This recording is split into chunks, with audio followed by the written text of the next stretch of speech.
Today I'm interviewing Mr. Greg Salizar from Tulip Wood Products. I chose to interview him because he has made a strong impact on the Smith County community. Wow. What achievements have you made? Having my son. The birth of my son. How old is he? He'll be 29 in January. Well, one of my achievements was getting my aviation license. I went to college. I went to school for it.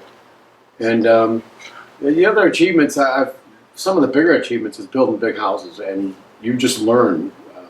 You went to the school of hard knocks by carrying lumber and learning how to build a house.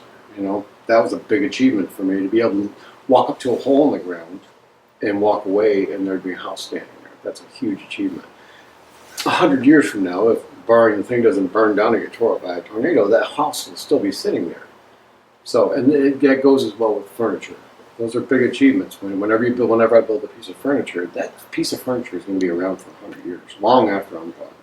How have you been able to develop your skills, and how long do you think it took? Oh, I'm still developing.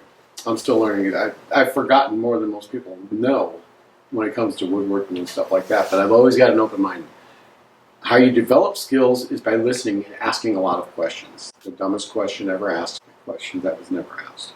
Right? So you always want to ask questions. And if someone belittles you or anything like that while you're asking questions, there's somebody you don't want to be around. I say this all the time, monkey see, monkey do. If you watch somebody and watch how they do it, you can do it yourself. And what do you want to achieve in your life? I've already achieved just about everything I want. Wow. Yeah, I'm settled into where I'm at right now. I'd like to achieve a driveway.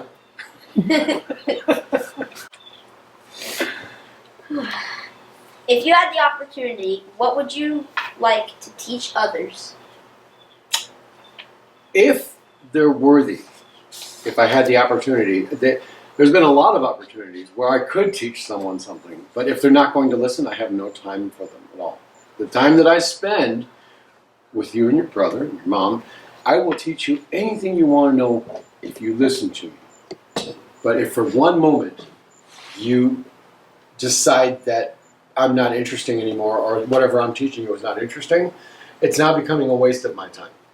So I will teach anyone anything I can. And that's it's very satisfying to teach people. So what gives you energy? What gives me energy? That's a good question. Coffee, for starters. In the morning, coffee.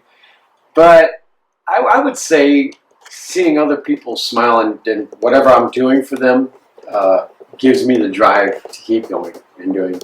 And seeing what I can finish up, like the building around us that we're sitting in. The energy was to get it done so I could say that I did that. What's one of the smallest things that you can think of that you could do to make a difference? Smile for someone. Smiles are contagious. What do you like doing, and what makes it enjoyable? I like hanging around with people and making them laugh. I like playing music. What makes it enjoyable is just seeing other people laugh. It's another tequila sunrise, staring slowly across the sky. And finally, how do your strengths help you become a part of the community? It's a giving thing.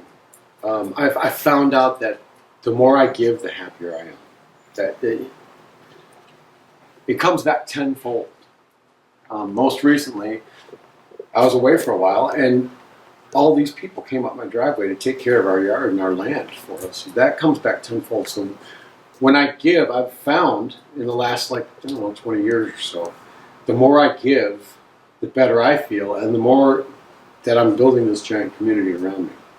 So it's just a matter of what makes me tick is to give. Okay. Well, thank you for your time. Thanks a lot. Shake my hand. Slow down.